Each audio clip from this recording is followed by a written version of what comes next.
Welcome to the Rocky Horror Show to Broadway. How you doing? I'm doing great. Thanks for Yeah? having me. Yeah. What is it like being in that rehearsal room with this incredible group of people? I mean, I was just saying earlier that like I feel that I can count in one hand how many times in my career I felt when I step into a project and I say this is special, like this is very special, and I felt that on day one, and then I thought, man, maybe that's just Broadway. Like Broadway people are so loving and welcoming and so talented.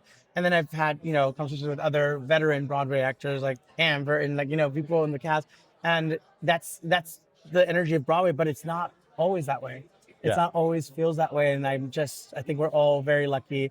We're lucky. Everyone's lucky. That's one of Juliette Lewis's lines in the show, and it really does resonate. We're all lucky. It feels really great, and it's going to be a great production. What was your biggest, oh my God, when you heard the cast list? Like, who on that cast were you like, I can't believe I get to work with this person? Sam just told me that I was the first person he cast in the show. Like I was the first person, because we had dinner like a year ago after I saw O'Mary, and we were talking about O'Mary, and I was like, oh, that'd be fun to do.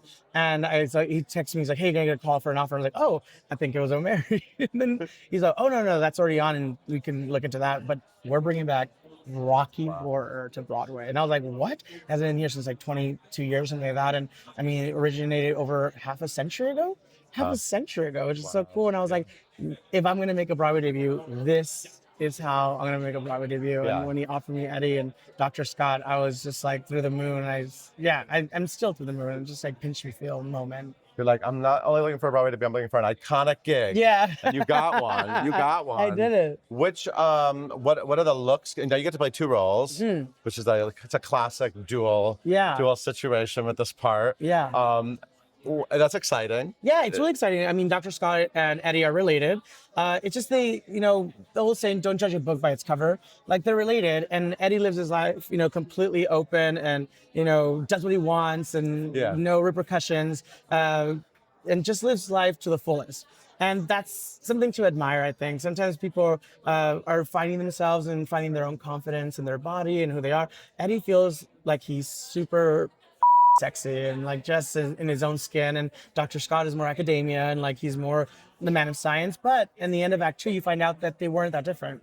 Right. They weren't that different, except one of them lived a more private life, and what they do behind closed doors is their business, and the other person lived that life out in the open. So you had to have a choice there, right? And how to live a life.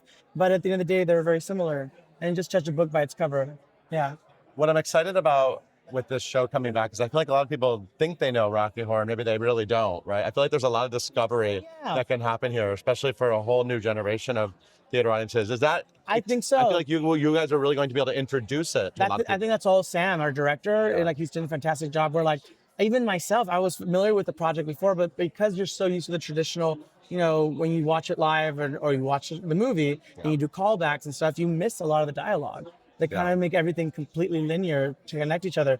And as you sit down and listen to the story, you're like, oh my God, wait, that makes so much sense. And we're really finding those moments that like make everything we as a cast we're discovering as we're going through it. It's just really lovely to like, and we're excited for this new wave of new people who are going to be visiting us for the first time or revisiting this project. And this has been around for a while. They're all going to find it completely new to them. Each one of them is going to be new. It's going to be new, completely new. Are there any costumes that you're really relishing or dreading or scared of? I mean, this is like this is the show. I really, Eddie's outfit is pretty cool. He gets to wear these really cool boots, which I've been rehearsing in.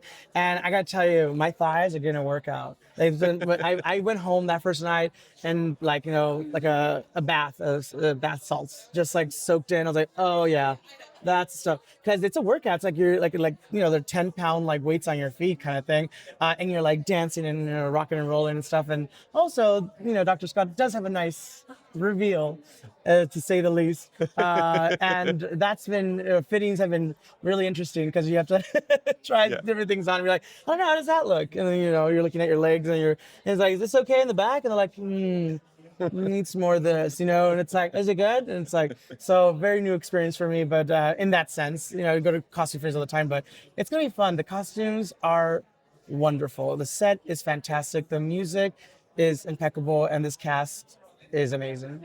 What more could you ask for? Yeah. For a Broadway debut. Yeah. I'm so excited for you. Congratulations. Thank you so much. Can't wait to see the show. Thank you.